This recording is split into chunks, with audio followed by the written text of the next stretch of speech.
We're joined by the First Lady of Florida, Casey DeSantis,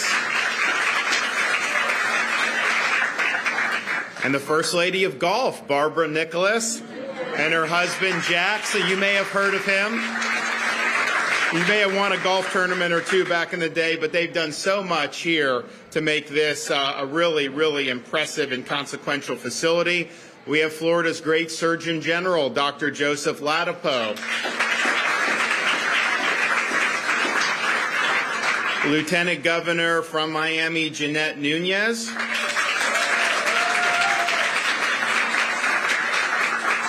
And we have Senators Harrell and Ana Maria Rodriguez.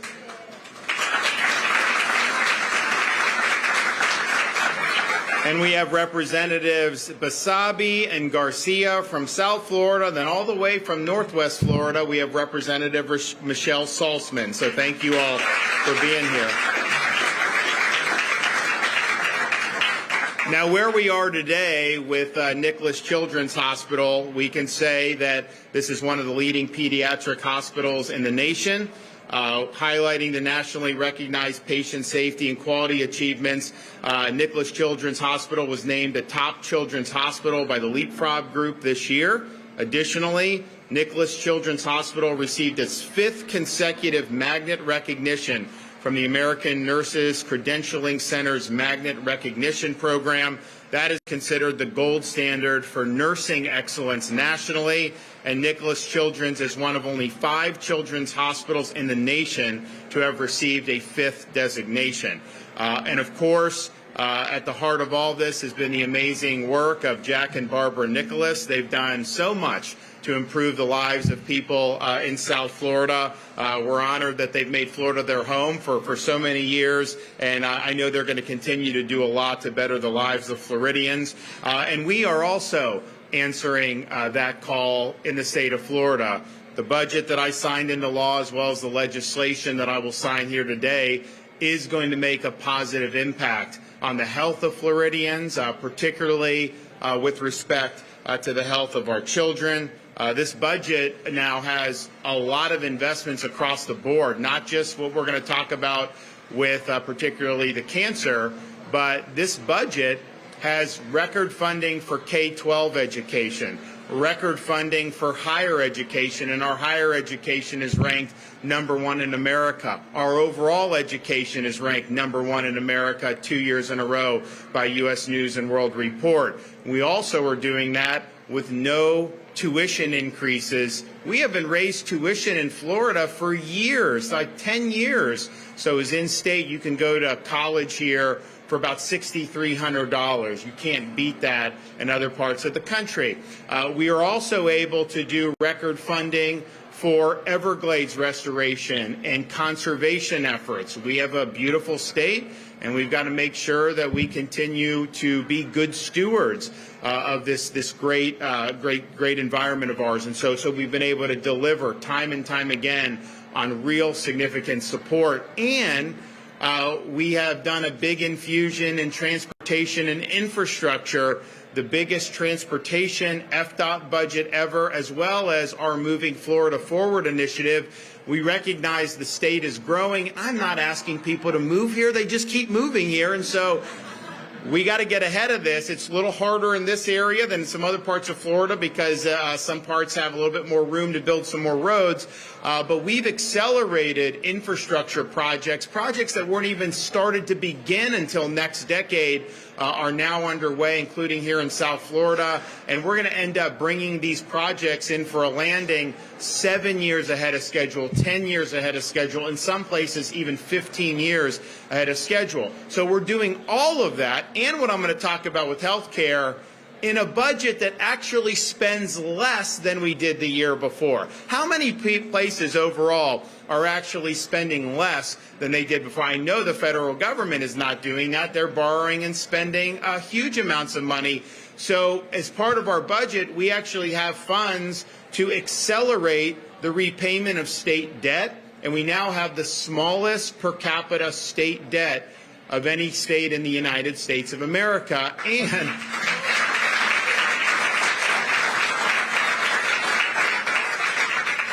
And we're running a over $17 billion surplus. That's like the second largest in Florida history. The first largest was like a year or two ago. But we had all this, and I'm like, we've got to do. So we did $2.5 billion in tax relief, moving Florida forward. We've done all that stuff. So we've quadrupled the rainy day fund since I've been governor. So we are in great fiscal shape. So when we talk about some of the investments we're making in healthcare, just know that we're doing that within the context of a budget and a fiscal situation in this state that has never been better. And I want to thank the legislature for being good stewards.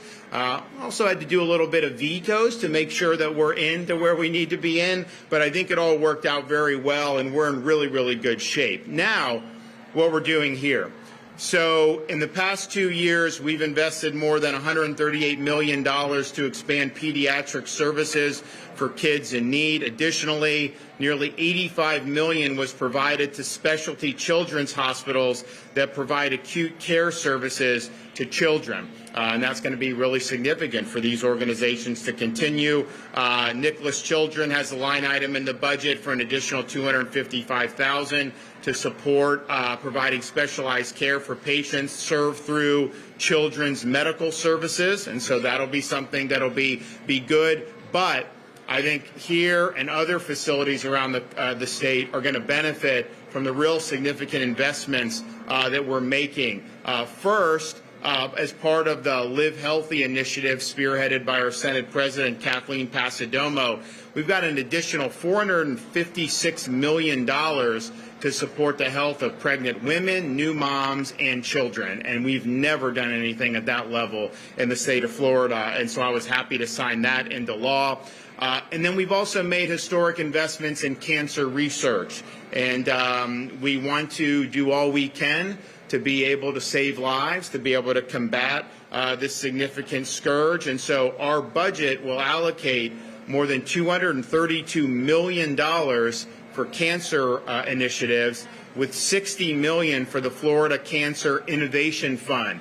So this is something that was $20 million in current year, now going to go up to $60 million. And that's important because you have places like Nicklaus Children's, support for pediatric cancer research. We can direct money, and we will direct money here from that innovation fund.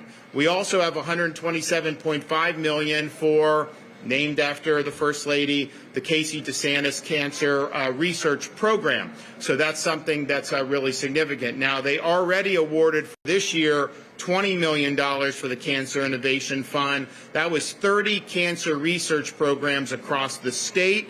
And this is something that's really significant. When you're dealing with medical research, there's obviously a role for the private sector, but that's really only viable if you have a prospect to be able to do something that can be monetized, because otherwise the money is just being spent. So when we're doing stuff in the state, sometimes it may be something that the odds may not be as good, but we think that something that potentially could have a big payoff, and so we're willing to do that. Now, one of the things that with the First Lady's Fund is that it's really confined to these National Cancer Institute entities, and we have three of them now in Florida, and that's great, and they do a great job. But we really believe that we need to be diverting even more resources to places like Nicklaus Children's, other places, particularly with pediatric cancer, that may not be NCI designated. So the Innovation Fund will be able to do that, and we're going to be working with the legislature to try to maybe tweak the First Lady's program so that that's something that will be available for more than just a handful of institutions. Finally, I'm also proud to announce that Florida has invested another $3 million to support research and grants specifically for pediatric cancer over and above what I just mentioned in this year's budget. So this is something that's really significant. I'm proud that the legislature has funded these priorities. I think it's something that's going to make a difference. It already has made a difference, but I think the best is yet to come. Now, we also have some legislation that I'm going to sign, so I'm going to go through these bills very quickly, and then we're going to hear from our more important guests, starting with the First Lady. First, Senate Bill 1582 makes several changes regarding the Department of Health, including establish new recognized professions and programs within the department. Importantly, the bill creates the Andrew John Anderson Pediatric Rare Disease Grant Program to provide grants to advance research and cures for rare pediatric diseases. This initiative was led by Representative Anderson from Pinellas County, who lost his son to an ultra-rare disease when his son was just 4 years old. There are also over 7,000 known rare diseases affecting over 350 million people globally and 30 million people throughout the United States. That's almost 10% of our country's population, so this is something that's really important. And this grant program will be laser focused on those rare diseases. To date, the program has already received over 30 applications demonstrating that there is strong demand for this type of funding. SB 1582 also standardizes newborn, infant, and toddler health and hearing screening to ensure timely diagnosis of diseases. And through all these changes, we will expand research efforts and cut bureaucratic red tape, giving families a better shot at quickly identifying and fighting pediatric disease. I'm also signing Senate Bill 7072, which will deliver more funding, research for cancer research, initiative, and treatment. And as I mentioned with the First Lady's program, this bill will enhance the program. It will promote high-quality, innovative health care for people undergoing cancer treatment in Florida. It also provides new requirements to bring accountability to our cancer institutes because this is taxpayer money we're talking about. We're not just putting it out willy-nilly. We want to see metrics. We want to see results. We want to make sure that money's being spent well. And that's something that's really, really important, not just for taxpayers, but also for the patients.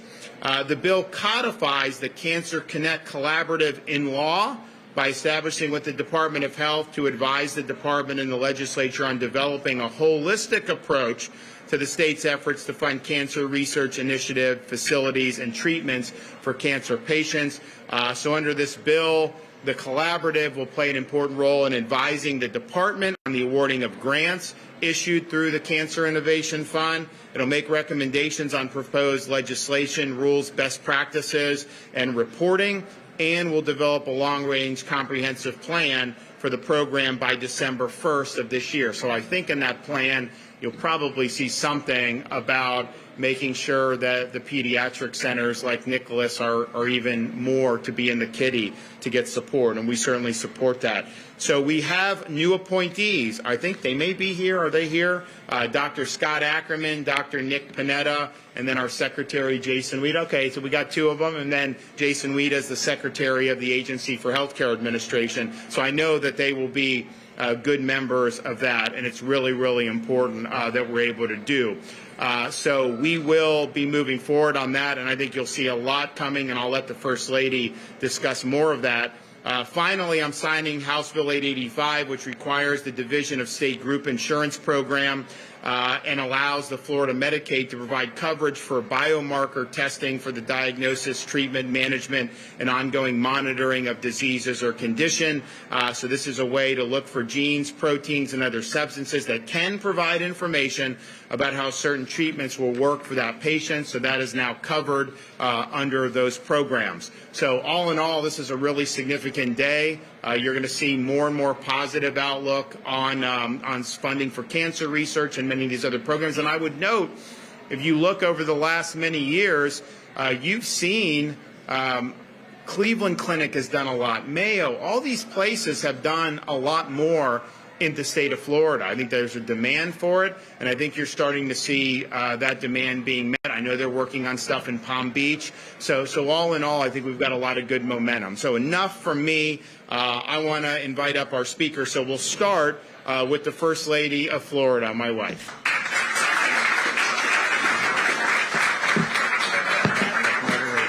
I'm not being being disrespectful to the governor at all by bringing my cell phone, but I did want to get updates on FSU because they're playing right now and we didn't want to miss any of it. So Madison, by the way, wanted to come today. She's doing a work day with mom and dad and wanted her to see how important this is for both of us and really for the state of Florida. Really want to thank, honestly, what the governor has done to make this a priority. Want to thank the legislature for appropriating the money and putting the intel behind it. Representative Garrison has been huge. He was part of the Cancer Collaborative. I saw Senator Harrell. Really appreciate everything that they have done to make this a meaningful difference for the residents and those battling cancer and their families. I never thought that I would be on the forefront of the fight of battling cancer, but when things happen to you, you have a choice. It's how do you respond to what happens? And when God gives you the opportunity to throw yourself into the arena to be able to make a difference, what do you do with it? And so I'm very humbled in this position as First Lady to be able to come out and lend my support to something that I know a lot of people are suffering with as we speak. And so that's why this is very meaningful for our residents in Florida. And it really started in 2022 when we did the Cancer Connect, because we saw at that point in time, when you're diagnosed with cancer, you're not sure what to do and where to go and who to turn to. And there's so many resources and there's so many physicians and who treats what and what hospital systems.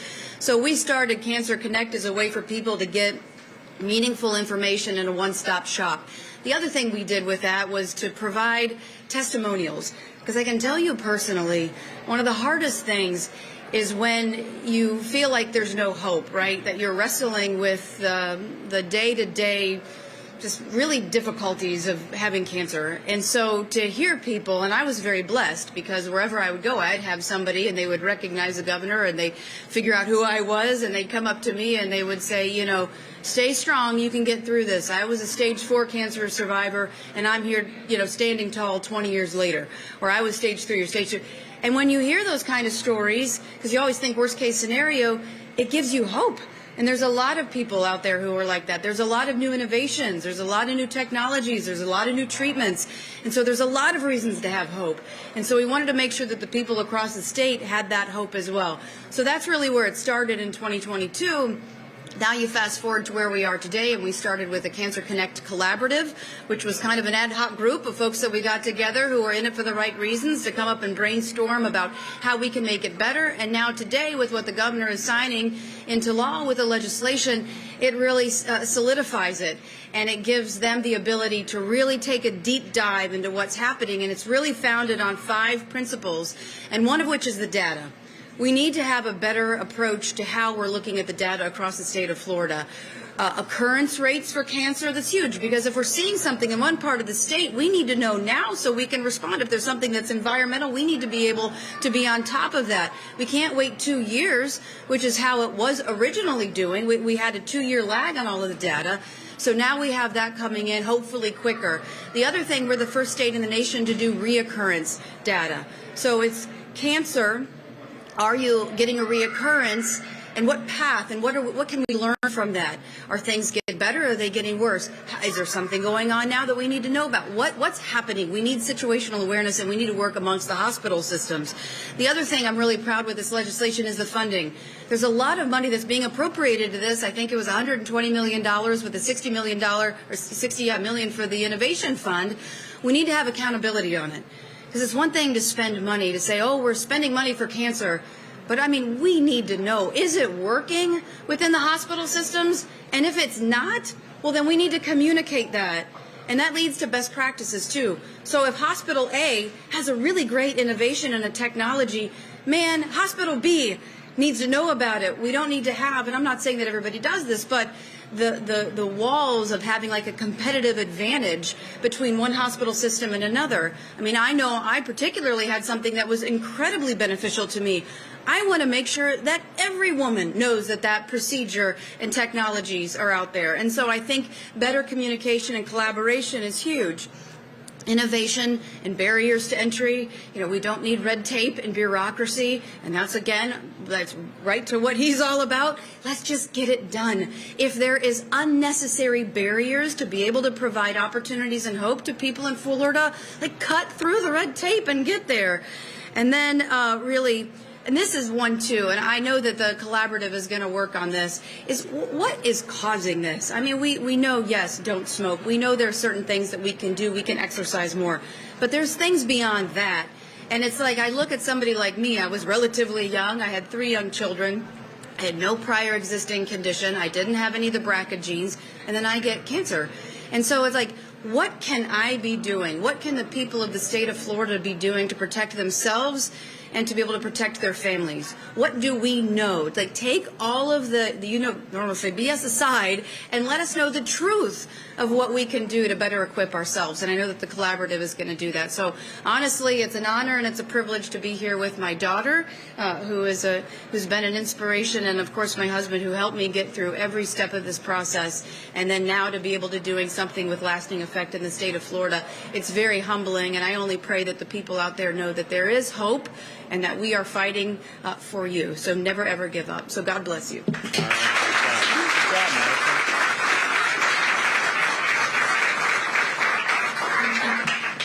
Well, First Lady's done outstanding work and has really moved the needle in ways that I don't think anyone thought possible. So I really appreciate all she's done on behalf of the state of Florida. And I also appreciate what Jack and Barbara Nicklaus have done on behalf of the state of Florida. They're the founders of Nicklaus Children's Healthcare Foundation. If you look at all the good that's been done down here, it all goes back to them. They didn't need to do any of this. I mean, they had great lives. He was a great champion, but this is who they are. They want to make things better for people. They've made a huge difference, and this place is going to continue to make a huge difference. So why don't you guys come on up, and we'd love to hear from you.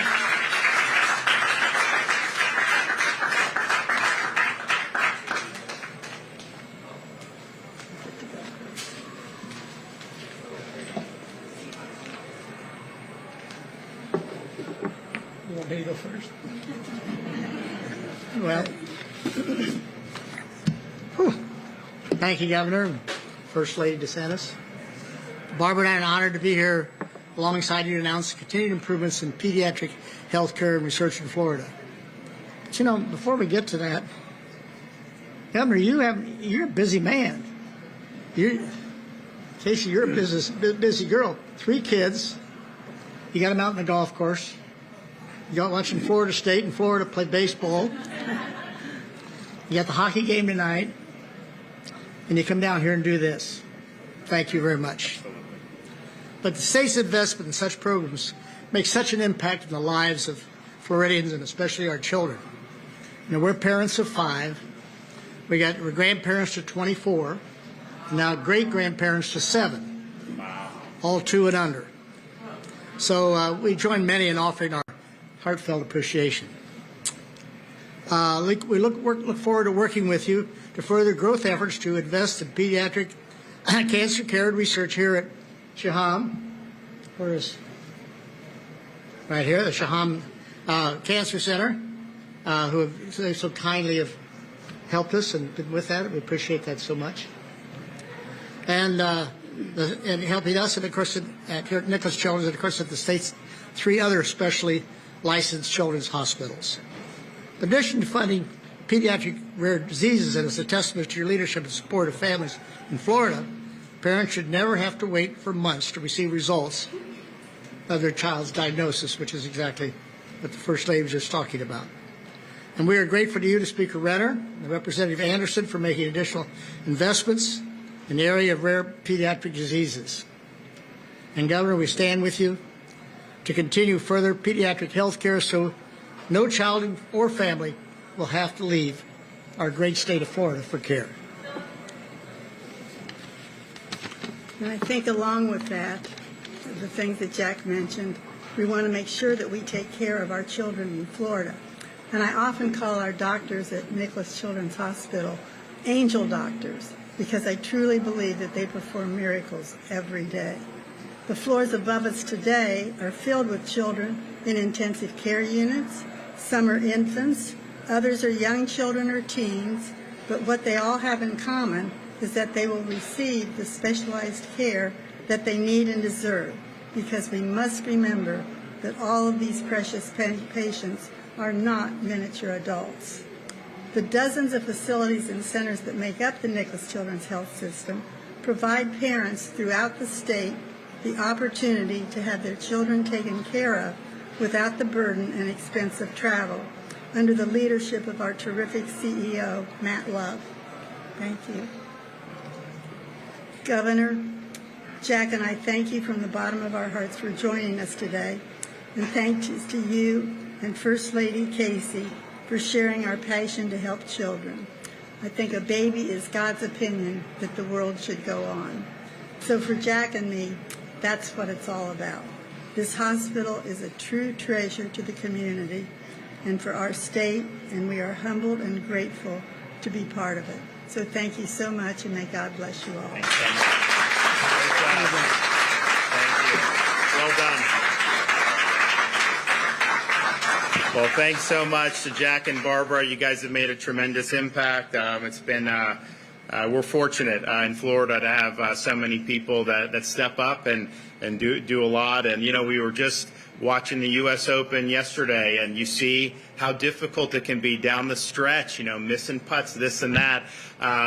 This guy won 18 major championships, and that's not going to be beat.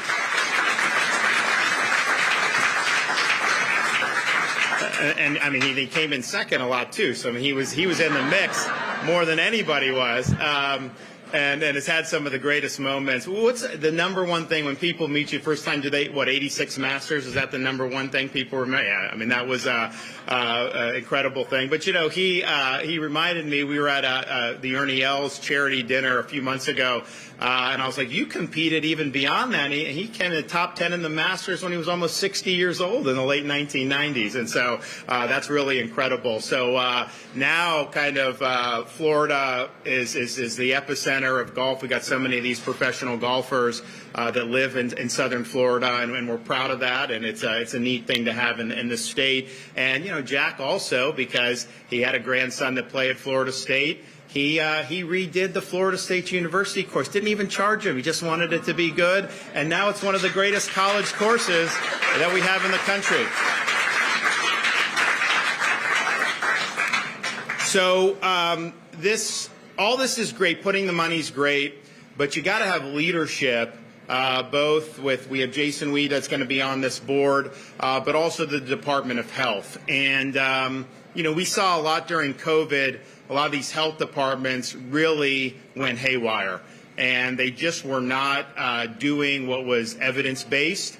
And Dr. Ladapo was one of the few who was willing to follow the evidence and make sure that we were doing things in the state of Florida that made sense. And those were right, whether it's having kids in school, whether it's you go down the list, he was leading on that. So I feel good about the funding. I feel good about some of these policy changes, but I know with Dr. Ladapo at the head leading the Department of Health, this stuff's going to actually get implemented. It's going to be effective. So I want him to come up and say a few things. Come on up.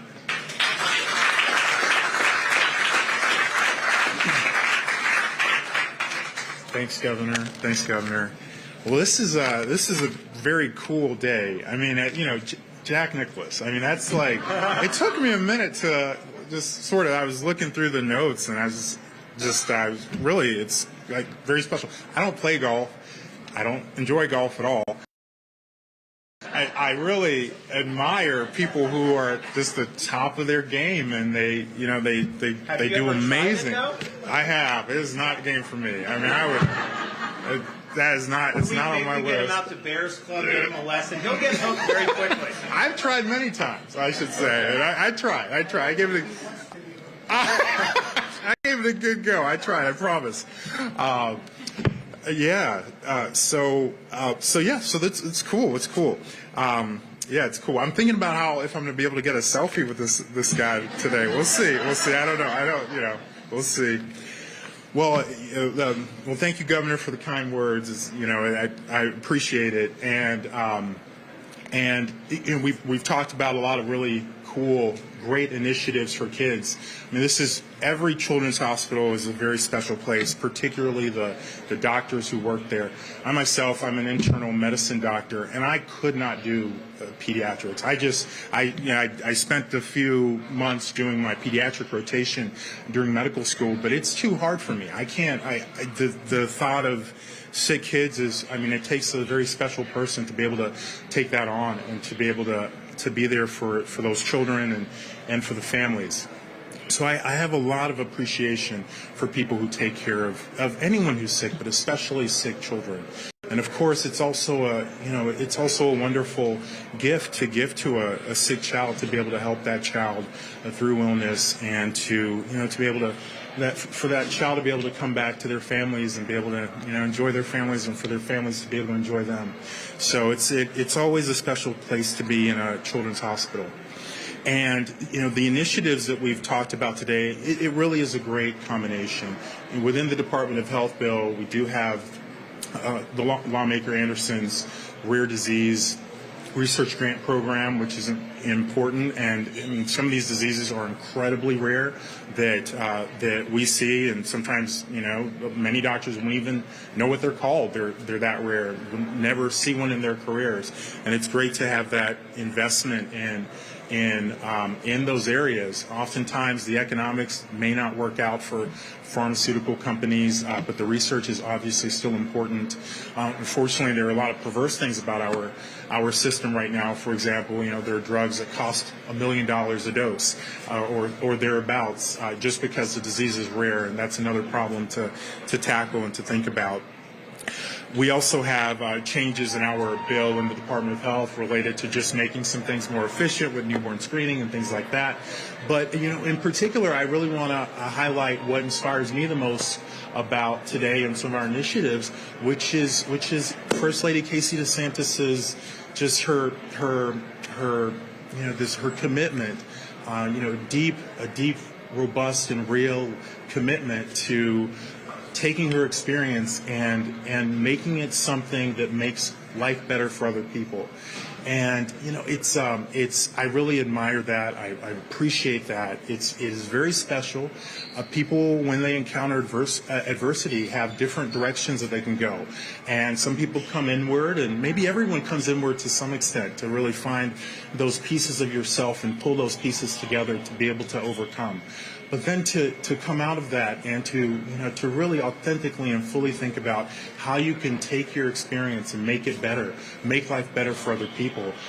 She's the embodiment of that. And what's beautiful about that is that everything that comes from that is perfect.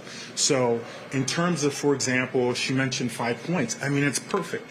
Right? Someone who is like a doctor who's thinking about how to improve these things, they don't have that same connection that she has, and without that connection, you can't produce the same quality of ideas and the same authenticity of ideas. Like what she's identified, the data problems, right? The silos with competition. Other aspects that are hindering the ability for places to provide good care, for patients to know where to go for care, for patients to know where to go for just support, and families and caregivers to know where to go for support. Bringing those things together, just having access to them that's so easy, it's so tangible, is something that comes from an authentic, deep-rooted connection, and everything that grows out of that is perfect. So it's really wonderful, the gift that she's giving to Floridians, and in fact, it will go beyond Florida. So I'm really looking forward to that. I'm inspired by that. I'm grateful to serve in this position under the governor and also under the First Lady. And yeah, so thank you. All right.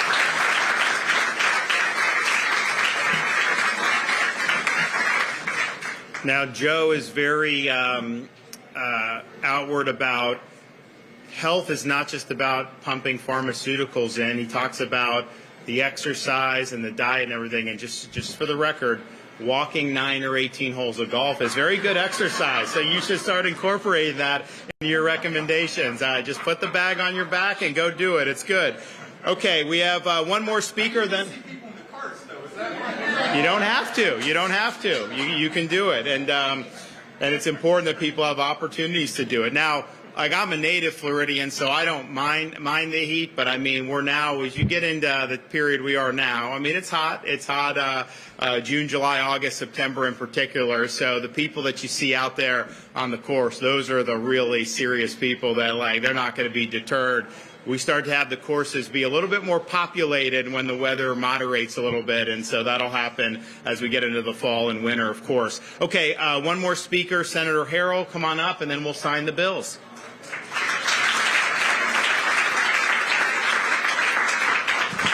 Well, first of all, I want to say thank you, Governor, for inviting me to speak today. I'm just delighted to be here, and I have to say, I give you credit for all of this, but there's someone who deserves much more credit for today, and that is our wonderful First Lady. Let's hear it real loud for our First Lady.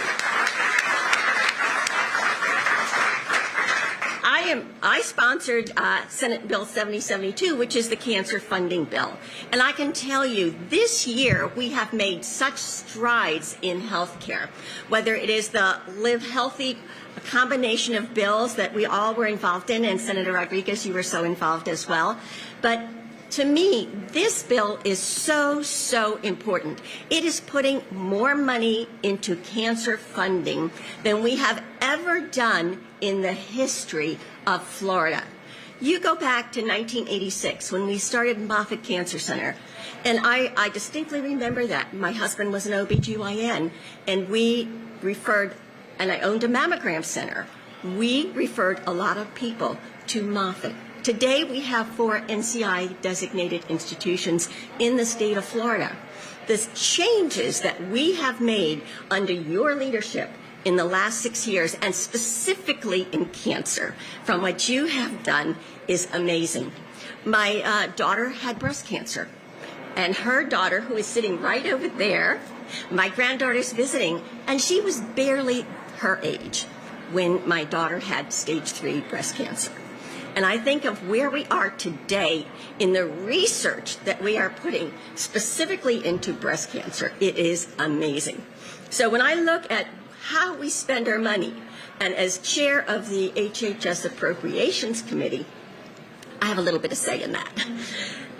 But I can tell you the leadership that is coming out of this state in where we have gone very specifically in the last 6 years, the increases. We have the James and Esther King Biomedical Research. That was the first really designated, other than Moffitt, the first really designated biomedical research, and that was in 2006. The progress we have made, everything from Bankhead Coley to Live Like Bella, thank you, $3 million going into Live Like Bella, and of course, but the most significant increases have been really driven by this governor and our wonderful First Lady. When you look at the Casey DeSantis Research Fund, that in the last 6 years has gone from $62 million up to $128 million. That is direct research. And this bill is going to put additional dollars and accountability into the use of those dollars and how we are spending them. But then you also look at what we are doing. We have the Mary Brogan Breast and Cervical Cancer Fund to help pay for mammograms, to help pay for testing. Those kinds of things make a huge, huge difference. But I can tell you, when it comes to putting money into innovation, $60 million. We started 2 years ago with $20 million. We are now doing $60 million into innovation. And that's what it's all about, true innovation. How we are going to really change the needle and take that holistic approach so that when your daughter has breast cancer and you have a support system, that helps a lot. But for so many people, that's not there. And you have to take that holistic approach to treating, to researching and treating cancer. And that's what this Innovation Fund is going to do. And it is going to, this is just the beginning. Hopefully I'm back in next year and I will be out there working very hard to continue your mission. Thank you, thank you, thank you.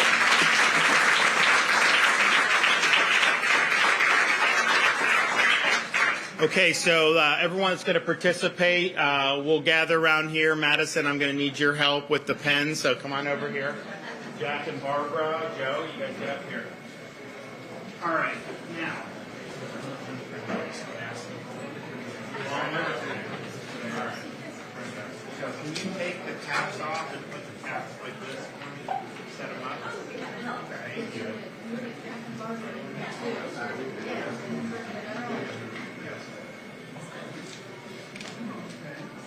Get it?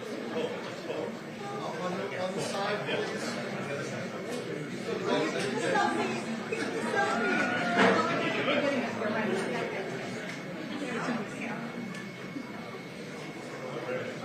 All right. Hand me the pen now. All right. Today is, what's today? 18. Down in front. Down in front. Phones down, everybody, please. All